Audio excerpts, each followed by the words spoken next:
Bueno, os quiero presentar a Juliana, que es una buena amiga, inquieta intelectualmente como hay poca gente en este mundo.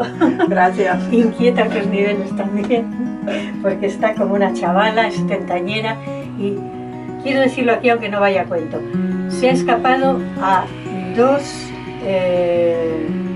¿cómo es eso de los médicos? Patología, dos patologías. A dos patologías, a dos diagnósticos nefastos. Uno por fibrosis pulmonar, que ya parecía que iba galopante, en 3 meses se había hecho el 60% y ya le decían que se preparase.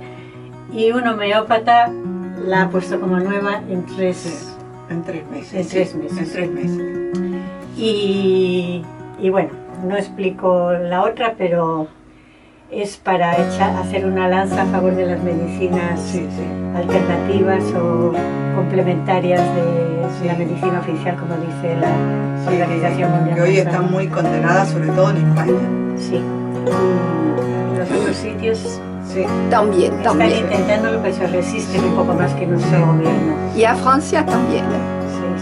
Sí. Hay un asalto, igual que hoy vamos a hablar de él, hay un asalto a las medicinas que no son oficiales.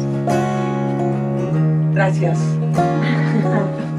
También ha venido a ayudarnos con el tema de hoy Christine, una con mucho gusto. Ya de muchos años compañera en nuestras aventuras para salvar las playas naturales de Tarragona.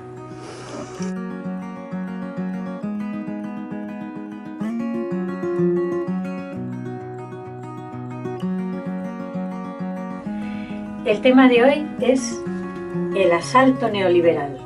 Eso que se dice que pasó por los años 70 y que desde entonces estamos yendo de mal en peor, y que es una expresión que se la hemos tomado prestada a Noam Chomsky. Me parece una expresión muy interesante, el asalto neoliberal.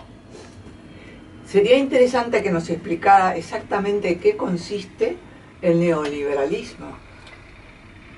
Buena pregunta, porque bueno, los que nosotros llamamos neoliberales, que son o bien los grandes ejecutivos de la banca comercial y de las multinacionales, suelen ser neoliberales, o los economistas que sirven sus intereses a veces de muy buena fe, porque se creen lo que dicen, ellos no se llaman a sí mismos neoliberales.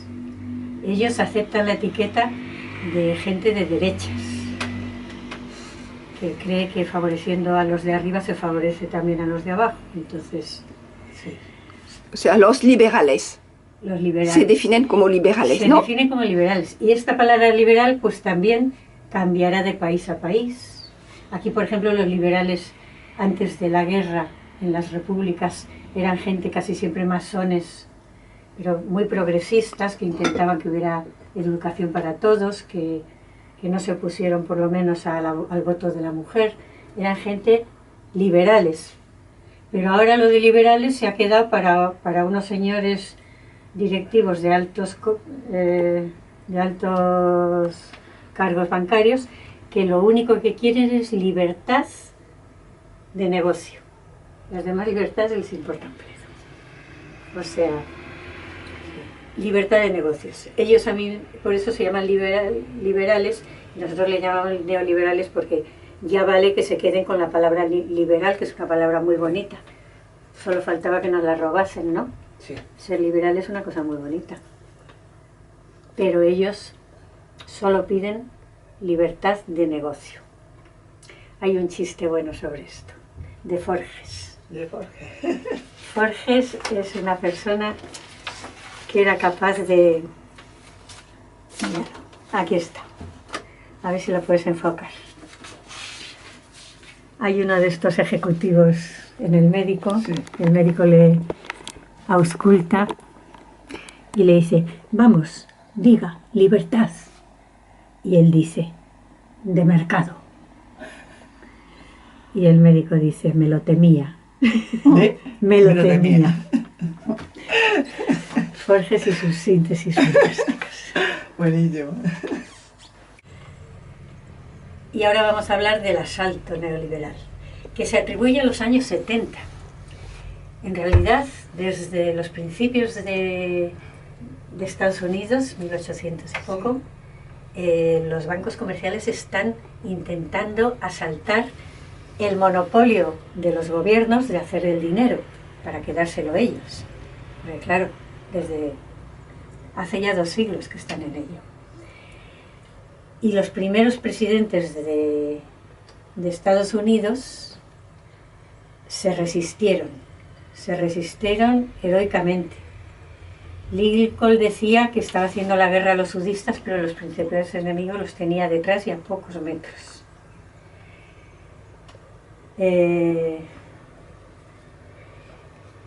Pasa a la cámara y le pones voz a las palabras de Lincoln.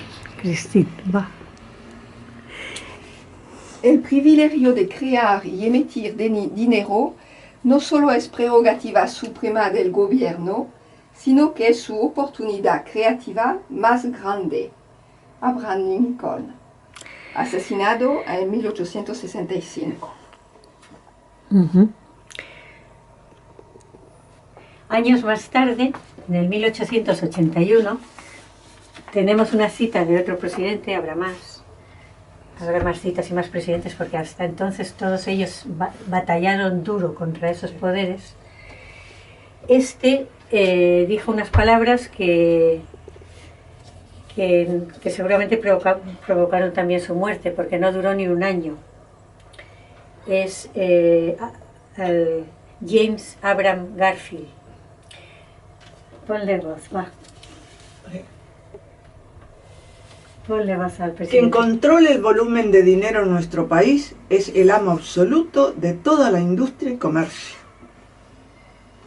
Lo veía clarísimo, pero él todavía fue capaz de no darles ese poder. Tuvo que llegar 1913 para que otro presidente, Wilson, al final de su mandato, o sea, después seguramente de mucho aguantar, les dio este poder que buscaban, ratificando el acta de la Reserva Federal. Poco antes de morir, creo, cuando ya no era presidente, dijo estas palabras. Soy el hombre más infeliz. Involuntariamente he arruinado a mi país. Una gran nación industrial está controlada por su sistema de crédito. Nuestro sistema de crédito está concentrado. El crecimiento de la nación, por lo tanto, y todas nuestras actividades están en manos de unos pocos hombres. 1913. En Europa los políticos se resistieron bastante. En Francia, el que se les cedió el poder fue el presidente Georges Pompidou en 1973. A principios de los 70 pasaron cosas que por eso se sitúa ahí el salto neoliberal, aunque ya desde 1913 lo habían conseguido en Estados Unidos. Por ejemplo, en 1971, los neoliberales que decimos nosotros en los grandes poderes financieros consiguieron que el presidente Nixon quitase la correspondencia entre dinero y oro. Con lo cual, desde entonces, la cantidad de dinero que se ha hecho es todavía más grande que la que ya se iba haciendo, porque ya no necesita ninguna correspondencia en oro.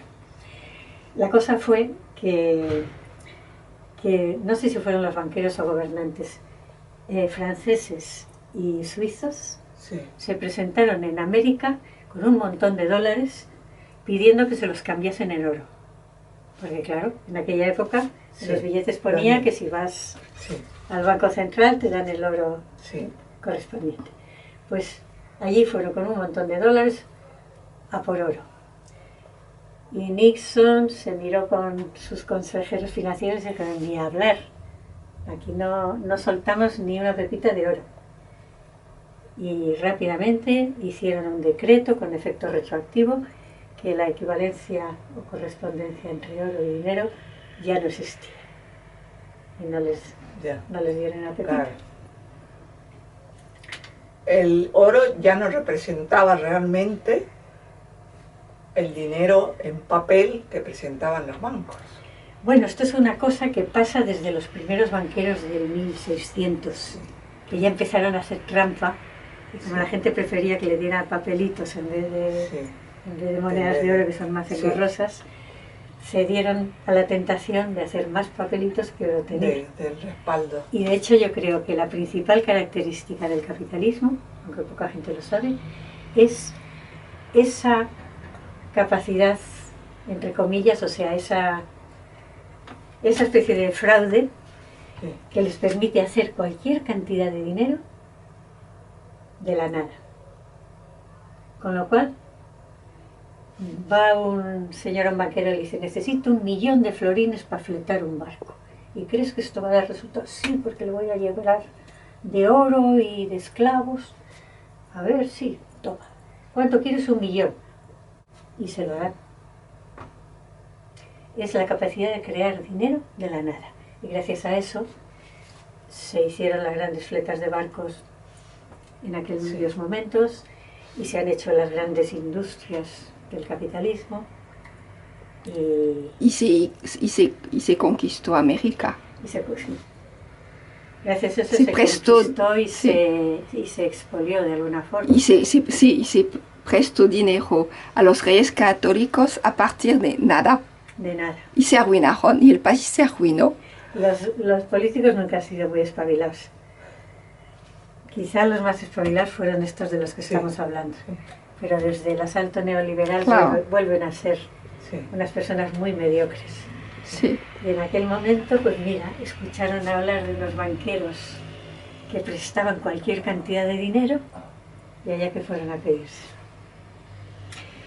Y luego pagar intereses hasta que 100 años más tarde se inventaron los bancos centrales. Esto es la primera parte de la historia. Y ahora estamos hablando de la última parte. En Europa. ¿Cómo consiguieron en Europa arrebatar la soberanía monetaria a los países? Gracias a la Unión Europea. La Unión Europea es una máquina de prohibir a los bancos centrales que ayuden a sus gobiernos. Es ya en 1958 cuando hacen el primer tratado, el Tratado de Roma, y en su artículo 110, creo que era, dice que los bancos centrales y los bancos nacionales no podrán ayudar a sus gobiernos. Dice a ningún tipo de administración, es decir, ni al Estado, ni a un ayuntamiento, ni a ningún organismo público. Y eso es muy lejos ya, en 1958. Ahí empezaron a juntarse los países, los países no cedieron hasta casi final del siglo, que empezaron a apuntarse a la Unión Europea. España no perdió su soberanía monetaria del todo hasta que se apuntó a la Unión Europea, entonces era la Comunidad Económica Europea. Aunque llevaba ya como 5 años, que cada año el Banco Central podía ayudar menos para entrar poco a poco. Pero aquí tengo una gráfica de la deuda pública del Estado español, que ahora es así de alta, y que en el 1985, cuando empezó a perder la ayuda de su propio Banco Central, era cero casi. O sea, no había deuda pública. La deuda pública es un invento de los últimos 40 años, al dejar de estar asistidos por un Banco Central los gobiernos. Y bueno, a medida que entraron los países al mercado común, fueron perdiendo esta soberanía. Claro, la gente se pensaba: nuestro Banco Central ya no funcionará, pero funcionará el Banco Europeo. Nadie se planteaba que el artículo 123 también al Banco Europeo le prohibía ayudar. O sea, nos quedábamos ya desvalidos en manos de los bancos comerciales. Últimamente el Banco Europeo ha ayudado. Entre 1915 y 1918, como se veía que España Irlanda e Italia íbamos a caer igual que Grecia, hubiera sido muy feo que la Unión Europea hubiesen caído tantos países, y entonces empezaron a ayudarnos.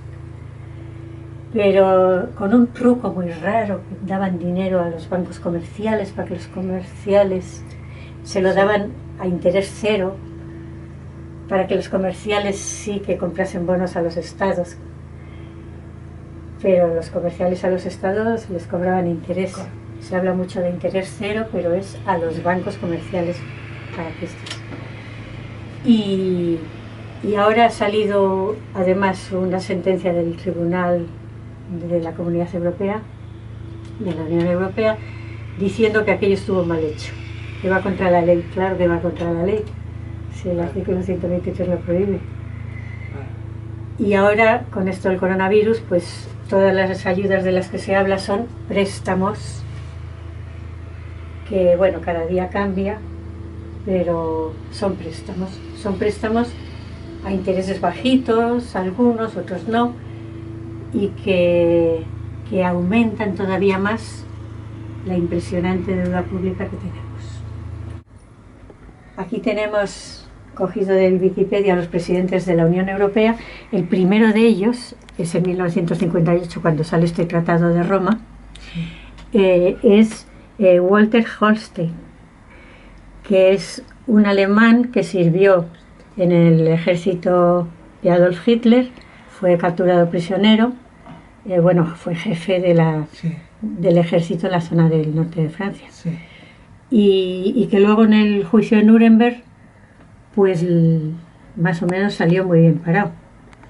Salió tan bien parado que 10 años más tarde estaba fundando la Unión Europea y fue su presidente del año 58 hasta el año 69. O sea, una buena porrada de años. Pero en aquella época todavía había pocos países que se habían adherido a la Unión Europea, y fue un poco más tarde cuando ya consiguieron que fuera una cosa general de los países de Europa. Y ahora, como hace ya 40 años de esto, o casi, no sé, 20 y pico. Sí. 40 de los primeros que entraron y 20 y pico nosotros. Pues ya nadie se acuerda de que un Estado tiene el derecho y la obligación de tener soberanía monetaria. Y que tiene el derecho de acuñar y de tener un banco central que le ayude. Sí. Y falta hablar del resto del mundo. Siempre empezamos por Europa. En el resto del mundo han conseguido también que todos los bancos centrales se desactiven. Primero luego luego el de más allá. ¿Cómo lo consiguen? Aprovechando los préstamos del Fondo Monetario Internacional, el FMI. Cada vez que el FMI presta dinero a un país porque el país está en un apuro, y si no está en un apuro, antes hay gente que maneja dinero y compra divisas y todo eso, que lo hunden para que esté en un apuro.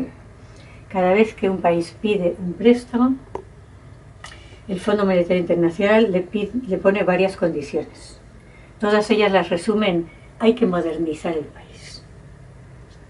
No, hablar bien saben hacerlo. Hay que modernizar el país significa privatizar los servicios públicos. Generalmente les piden que vendan bienes públicos también a buen precio, pero sobre todo les piden que el Banco Central se independice. Es un eufemismo, se llama, ¿no? Es decir, una cosa que es otra. Sí. Un eufemismo que significa que el Banco Central deje de ayudar al gobierno. O sea que en el momento que entra el Fondo Monetario Internacional, entra el asalto neoliberal. A partir de ahí, el gobierno de ese país pasa a depender completamente de los bancos comerciales.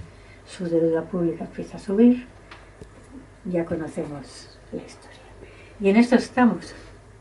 En esto estamos y no nos vamos a librar de ello mientras los países no recuperen esta soberanía. Mientras toda la creación del dinero sea un monopolio de los bancos comerciales. Europa podrá seguir adelante, para mi modo de ver, solo si suprime el artículo 123 y da poder a su Banco Central para ayudar a los países que lo necesitan, con dinero positivo, que es un dinero que se crea, que no es el del ahorro de los alemanes, ni de los holandeses, ni de nadie, es un dinero que se crea para ayudar a un país. Y si se ayuda a este país y no se ayuda al otro, tampoco es una injusticia. El otro no necesita dinero. ¿No? Dar dinero a un país que no necesita dinero es crear inflación. Tampoco le interesa.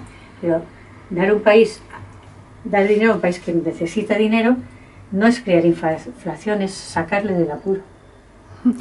Pero has hablado de esto en otro video, ¿no? Del dinero positivo y negativo. En otros vídeos ya lo hemos ido explicando. Vale. La diferencia entre un tipo de dinero y otro, el dinero positivo que se crea y se da sin pensar que nunca te lo van a tener que devolver, y menos con intereses, es muy fuerte. Y el dinero deuda, que es el único que conocemos ahora, excepto una excepción.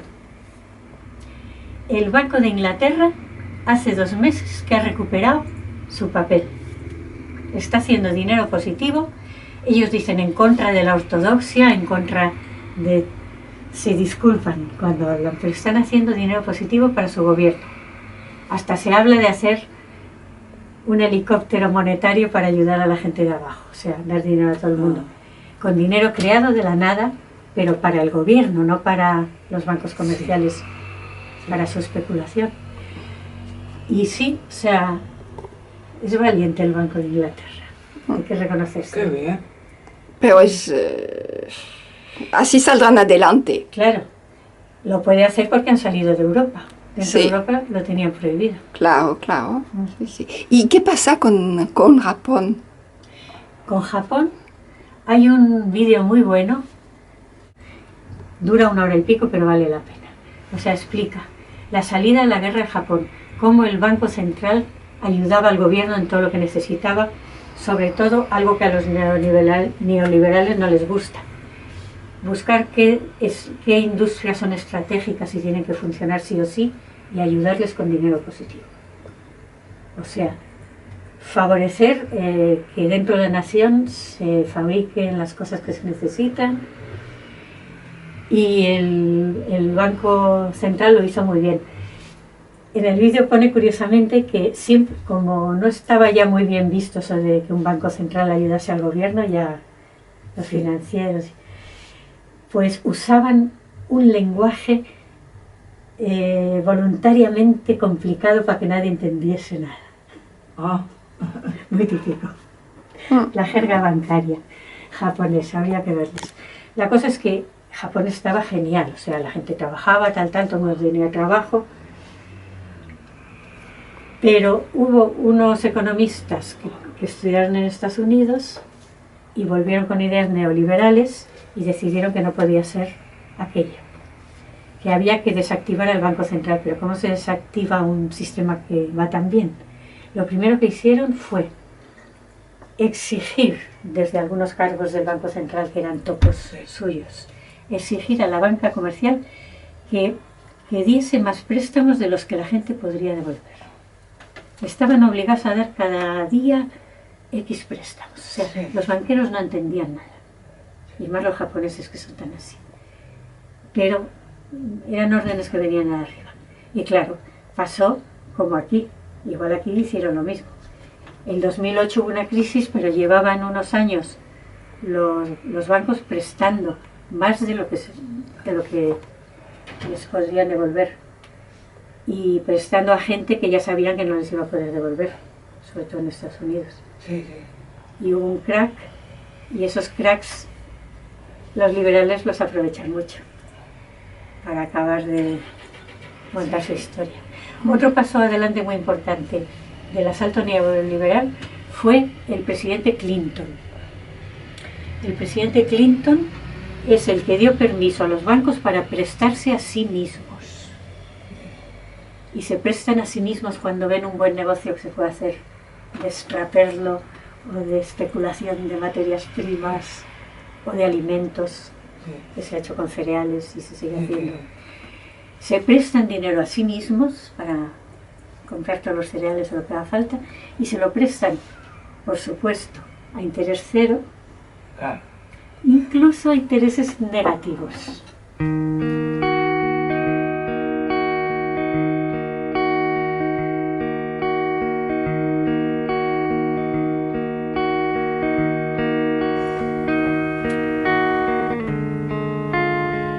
O sea que los neoliberales lo están consiguiendo ya todo. Sí. O sea, Sí, sí.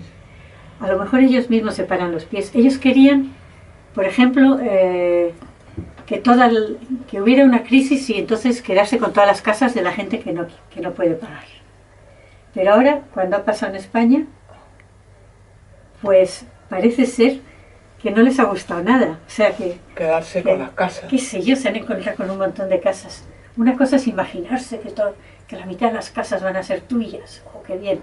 Pero cuando llega el momento y tienes las casas No tiene ingreso por ella. las casas no se venden, Sí. los ladrones entran y se llevan los enchufes y los cables y la grifería. Y encima tienen que pagar gastos de escalera, que no han pagado ni un gasto de escalera los bancos desde que tienen estas O casas. sea, nunca.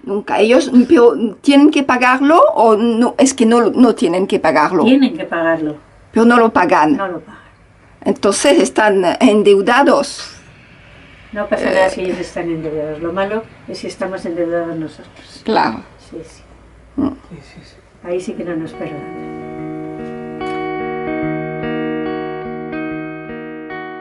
¿Cómo hacer todo? Bueno, pues... Bueno, chicas Adiós. y chicos.